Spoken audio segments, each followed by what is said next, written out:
ಒಂದು ಅಸ್ಸಾಂ ಏನು ಚಿತ್ರ ಇದೆಯಲ್ಲ, ಅಲ್ಲಿ ಜನರ ವಿರೋಧ ಕೂಡ ಇದೆ. ಮತ್ತು ಅವುಗಳನ್ನು ನಾವು ಎಲ್ಲ ಜನರಿಗೆ ಒಟ್ಟುಗೂಡಿಸಿ ಏನದಾದರೆ ಆ ಒಂದು ಗುರಿಯನ್ನು ಮುಟ್ಟೋದಕ್ಕೆ ಅಲ್ಲಿ ಸಾಧ್ಯವಾಗ್ತದೆ ಆ ಒಂದು ಅಸ್ಸಾಂನಲ್ಲಿ ಅಂತ ಕೊತ್ತ ಮಾತು ಇಲ್ಲಿ ಹೇಳ್ತಾ ಇದ್ದಾರೆ. States such as Tamil Nadu, Andhra Pradesh, Punjab and Karnataka have made me realise that much can be achieved once efforts are made to channel development funds for improvement in the area such as education and health. ಆದರೆ ಈ ಸ್ಟೇಟ್ಸ್ಗಳು ಯಾವುವು, ತಮಿಳುನಾಡು ಆಗಿರ್ಬೋದು, ಆಂಧ್ರ ಪ್ರದೇಶ್, ಪಂಜಾಬ್ ಮತ್ತು ಕರ್ನಾಟಕ ಆಗಿರ್ಬೋದು, ಅಲ್ಲಿ ಅವರಿಗೆ ಏನು ಅರ್ಥ ಕೊಡ್ತದೆ ಅಂದರೆ ಆ ಒಂದು ಸ್ಥಳಗಳಲ್ಲಿ ತುಂಬ ಡೆವಲಪ್ಮೆಂಟ್ ಆಗಿದೆ ಮತ್ತು ಇಂಪ್ರೂವ್ಮೆಂಟ್ ಆಗಿದೆ. Areas are education and health, ಮತ್ತು ಎಜುಕೇಷನ್ ಹೆಲ್ತ್ನಲ್ಲಿ ಕೂಡ ಕೆಲವೊಂದು ಇಂಪ್ರೂವ್ಮೆಂಟ್ ಆಗಿದೆ. Realise that much can be achieved once effort are made to be channel development funds for improvement in areas such as education and health. States such as Tamil Nadu, Andhra Pradesh, Punjab, Karnataka made me realize that much can be achieved. ಅಲ್ಲಿ ತುಂಬ ಸಾಧನೆ ಮಾಡಿದರ ಬಗ್ಗೆ ಮಾಡಿವೆ ಆ ಕೆಲವೊಂದು ಸ್ಟೇಟ್ಗಳು ಅನ್ನೋದ್ರ ಬಗ್ಗೆ ಹೇಳ್ತಿದ್ದಾರೆ. These and other states can become good example of economic development. ಮತ್ತು ಈ ಒಂದು ಮೇಲೆ ಹೇಳಿರುವಂತಹ ಈ ಒಂದು ಸ್ಟೇಟ್ಸ್ಗಳದಾವಲ್ಲ, ತಮಿಳುನಾಡು, ಆಂಧ್ರ, ಪಂಜಾಬ್, ಕರ್ನಾಟಕ, ಇವು ಅಭಿವೃದ್ಧಿ ಹೊಂದುತ್ತಾ ಇವೆ ಈ ಒಂದು ಕ್ಷೇತ್ರದಲ್ಲಿ.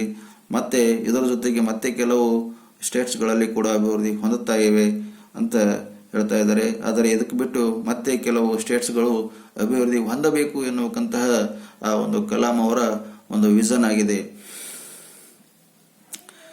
Our intellectual forums, political platform, academic institutions and chamber of commerce are full of discussion and debate. ಮತ್ತೆ ಇಲ್ಲಿ ಬೌದ್ಧಿಕ ವೇದಿಕೆಗಳು ಆಗಿರ್ಬೋದು, ರಾಜಕೀಯ ವೇದಿಕೆಗಳಾಗಿರ್ಬೋದು, ಶೈಕ್ಷಣಿಕ ಸಂಸ್ಥೆಗಳಾಗಿರ್ಬೋದು, ಮತ್ತು ವಾಣಿಜ್ಯ ಮಂಡಳಿಗಳೇ ಆಗಿರ್ಬೋದು, ಇವೆಲ್ಲ ಸೇರಿ ಏನಂದರೆ ಚರ್ಚೆ ಮಾಡ್ತಾ ಇವೆ ಅಂತ ಹೇಳಿದ್ರೆ our are full of discussion and debate. ಅವರು ಈ ಒಂದು ಮಂಡಳಿಯವರೆಲ್ಲ ಆ ಸಂಸ್ಥೆಗಳು, ವೇದಿಕೆಗಳೆಲ್ಲ ಆ ಒಂದು ವಿಷಯದ ಬಗ್ಗೆ ಚರ್ಚೆ ಮಾಡ್ತಾ ಇದ್ದಾರೆ ಅಂತ ಹೇಳಲಾಗಿದೆ. There is noise a lot of in fact, ಅಲ್ಲಿ ಬಹಳಷ್ಟು ಗೊಂದಲ ಇದೆ, ಅಲ್ಲಿ ಸಮಸ್ಯೆಗಳು ಕೂಡ ಆಗ್ತಾ ಇವೆ. There are endless debates, arguments, hypothesis. ಈ ಒಂದು ವಿಷಯದ ಬಗ್ಗೆ ಅನೇಕ ಚರ್ಚೆಗಳು ಆಗ್ತಾ ಇವೆ, ವಾದ ವಿವಾದಗಳು ಆಗ್ತಾ ಇವೆ, ಕಲ್ಪನೆಗಳು ಇವೆ, ಸಿದ್ಧಾಂತಗಳನ್ನು ಕೂಡ ಅಲ್ಲಿ ಚರ್ಚೆ ಮಾಡೋದು ಉಳಿದಿವೆ. Theories and at there is a little progress. ಎಷ್ಟೆಲ್ಲ ಆದ್ರೂ ಕೂಡ ಅಲ್ಲಿ ಕೇವಲ ಸ್ವಲ್ಪ ಪ್ರಮಾಣದ ಒಂದು ಅಭಿವೃದ್ಧಿಯಾಗಿದೆ. However the theme of development India is not discussed in board rooms. ಆದರೆ ಅದೇನು ಮಾಡಿದ್ರೂ ಕೂಡ the theme of developed India is not discussed in board room. ಆ ಒಂದು ಸಭೆಯಲ್ಲಿ ಆ ಒಂದು India is not discussed a board room. The theme of development India is not discussed in the board and technology conferences. ಆ ಒಂದು ಬೋರ್ಡ್ನಲ್ಲಿ ಏನು discuss ಆಗ್ತು ಅಲ್ಲಿ ಏನಂದರೆ ಆ ಟೆಕ್ನಾಲಜಿ ಆ ಒಂದು ಸಮ್ಮೇಳನಗಳು ಅದರ ಬಗ್ಗೆ ಯಾವುದೇ ರೀತಿಯ ಡಿಸ್ಕಷನ್ ಆಗಿಲ್ಲ. I want all of us, ನಾನು ಹೇಳೋದಕ್ಕೆ ಇಷ್ಟಪಡ್ತೀನಿ, in this situation political parties, industries and communities, families, individuals at every level take full of responsibility. ಅದಕ್ಕೆ ಇವ್ರು ಹೇಳ್ತಾ ಇದ್ದಾರೆ, ಎಲ್ಲ ಜನರು ಇಲ್ಲಿ ಪೊಲಿಟಿಕಲ್ ಪಾರ್ಟೀಸ್ ಆಗಿರ್ಬೋದು, ಇಂಡಸ್ಟ್ರೀಸ್ ಆಗಿರ್ಬೋದು, ಕಮ್ಯುನಿಟೀಸ್ ಆಗಿರ್ಬೋದು, ಇವರೆಲ್ಲ ಸಪೋರ್ಟ್ ಮಾಡಿದಾಗ ಅದಕ್ಕೆ ಒಂದು ಬೆಲೆ ಬರ್ತದೆ. ಮತ್ತು ಪ್ರತಿ ಹಂತದಲ್ಲೂ ಅದಕ್ಕೆ ನಾವು ರೆಸ್ಪಾನ್ಸ್ ಮಾಡಬೇಕು, ಆ ಒಂದು ರೆಸ್ಪಾನ್ಸಿಬಿಲಿಟಿ ಬರ್ತದೆ ಅಂತ ಹೇಳ್ತಾರೆ. Individuals at every level take full responsibility. ಒಂದೇ ಪ್ರತಿ ಹಂತದಲ್ಲೂ ಆ ಒಂದು ವಿಷಯದ ಬಗ್ಗೆ ರೆಸ್ಪಾನ್ಸಿಬಿಲಿಟಿ ತಗೊಂಡಾಗ ಮಾತ್ರ ಸಾಧ್ಯ ಆಗ್ತದೆ. For what is good or bad in our situation.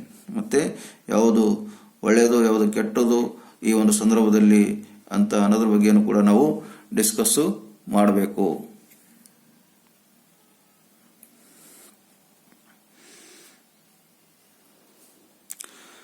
This would mean that we should stop blaming others for the circumstances we find ourselves in. ಇದಕ್ಕೋಸ್ಕರ ನಾವು ಬೇರೆಯವರಿಗೆ ನಿಂದೆ ಮಾಡೋದು ಬೇಡ. ಈ ಒಂದು ಸಂದರ್ಭದಲ್ಲಿ ನಾವೇ ಈ ಒಂದು ಕಾರ್ಯಕ್ಕೆ ಕೈಗೊಳ್ಳಬೇಕು ಅಂತ ಹೇಳ್ತಿದ್ದಾರೆ. Taking responsibility also means willings to express our ability to the fullest. ಒಂದು ರೆಸ್ಪಾನ್ಸಿಬಿಲಿಟಿ ತೆಗೆದುಕೊಳ್ಳೋದು ಕೂಡ ನಾನು ಮಾಡ್ತೀನಿ ಎನ್ನುವಂಥ ಇಚ್ಛೆ ಹೊಂದಿದವರು ಆಗಿರ್ತಾರೆ. ಪೂರ್ಣವಾಗಿ ತಮ್ಮ ಒಂದು ಜವಾಬ್ದಾರಿ ತೆಗೆದುಕೊಂಡ ಹಾಗೆ ಆ ಒಂದು ರೆಸ್ಪಾನ್ಸಿಬಿಲಿಟಿ ತೆಗೆದುಕೊಂಡವರು ಅಂತ ಹೇಳ್ತಾರೆ. This will make us worthy. ಇದು ನಮಗೆ ಒಂದು ಯೋಗ್ಯವಾದಂತಹ enjoying the benefits that comes with effort. ಹೀಗೆ ಮಾಡೋದ್ರಿಂದ ನಮಗೆ ಬೆನಿಫಿಟ್ ಕೂಡ ಆಗ್ತದೆ, ಅದರಿಂದ ನಾವು ಎಂಜಾಯ್ ಕೂಡ ಮಾಡ್ತೀವಿ ಅನ್ನೋಕ್ಕಂಥ ಮಾತು ಹೇಳ್ತಾ ಇದ್ದಾರೆ. Students should get ready to transform India into developed nation. ವಿದ್ಯಾರ್ಥಿಗಳು ಇದನ್ನು ಗಮನದಲ್ಲಿಟ್ಕೊಳ್ಬೇಕು. ಹೀಗೆ ನೀವು ರೂಪಾಂತರಗೊಳ್ಳಬೇಕು. ನೀವು ಬದಲಾವಣೆಯಾದಾಗ ವಿದ್ಯಾರ್ಥಿಗಳು ಏನಂದರೆ ಇಂದಿನ ಯುವಕರೇ ನಾಳಿನ ಪ್ರಜೆಗಳು ಅಂತ ಅಂದ ಹಾಗೆ ಈ ವಿದ್ಯಾರ್ಥಿಗಳು ಮುಖಾಂತರವಾಗಿ ಇಂಥ ಒಂದು ಸಾಧನೆ ನೀವು ಮಾಡಬೇಕು ಅಂತ ಕಲಾಂ ಅವರು ಹೇಳ್ತಿದ್ದಾರೆ. ವಿದ್ಯಾರ್ಥಿಗಳು ಅವರೆಲ್ಲ ನೀವೆಲ್ಲ ಕೇಳ್ತಾ ಇದ್ರಲ್ಲ ಈ ಕಲಾಂ ಅವರ ವಿಚಾರಗಳು ಹೇಗಿವೆ ಅಂತ. ಅದಕ್ಕೆ ಅವ್ರು ಏನು ಹೇಳ್ತಾರೆ, ignite your minds and think big. Kalam ಅವರು ಇಲ್ಲಿವರೆಗೆ ಏನು ಹೇಳಿದ್ದಾರೆ, ತುಂಬ ಚೆನ್ನಾಗಿ ಹೇಳಿದ್ದಾರೆ. ಭಾರತ ಅಭಿವೃದ್ಧಿಶೀಲದ ರಾಷ್ಟ್ರವಾಗಬೇಕು, ಅಭಿವೃದ್ಧಿ ಹೊಂದಿರತಕ್ಕಂತಹ ಒಂದು ರಾಷ್ಟ್ರವಾಗಿ ಹೊರಹೊಮ್ಮಬೇಕು.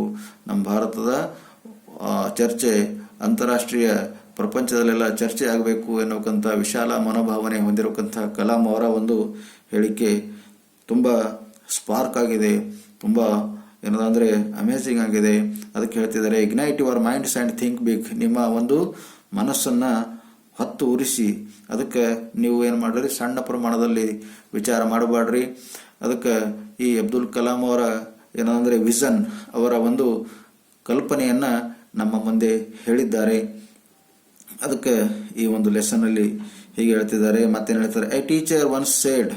ಒಬ್ಬ ಟೀಚರ್ ಒಂದ್ಸಲ ಹೇಳಿದ್ರಂತೆ, give me a 5-year-old child, after 7 years no god or devil will be able to change the child. ಒಂದ್ಸಲ ಒಬ್ಬರು ಟೀಚರ್ ಹೇಳಿದ್ರಂತೆ, ನನಗೆ ಒಂದು 5 ವರ್ಷದ ಮಗುವನ್ನು ಕೊಡ್ರಿ, 7 ವರ್ಷ ಆದ ನಂತರ ಆ ಒಂದು ಮಗುವಿಗೆ ಯಾವ ದೇವರು ಮತ್ತು ದೆವ್ವ ಕೂಡ ಚೇಂಜ್ ಮಾಡೋದಕ್ಕೆ ಸಾಧ್ಯ ಇಲ್ಲ ಅಂತ ಎನ್ನುವಂಥ ಮಾತು ಒಬ್ಬ ಟೀಚರ್ ಹೇಳಿದರು ಎನ್ನುವಂಥ ಮಾತು ಇಲ್ಲಿ ಹೇಳ್ತಾ ಇದ್ದಾರೆ. Will all teachers B such ಗುರೂಸ್. ಎಲ್ಲ ಗುರುಗಳು ಅಂದರೆ ಅಂತಹ ಗುರುಗಳು ಆಗಿರ್ತಾರೇನು ಎನ್ನುವಂಥ ಮಾತು ಇಲ್ಲಿ ಹೇಳಲಾಗಿದೆ.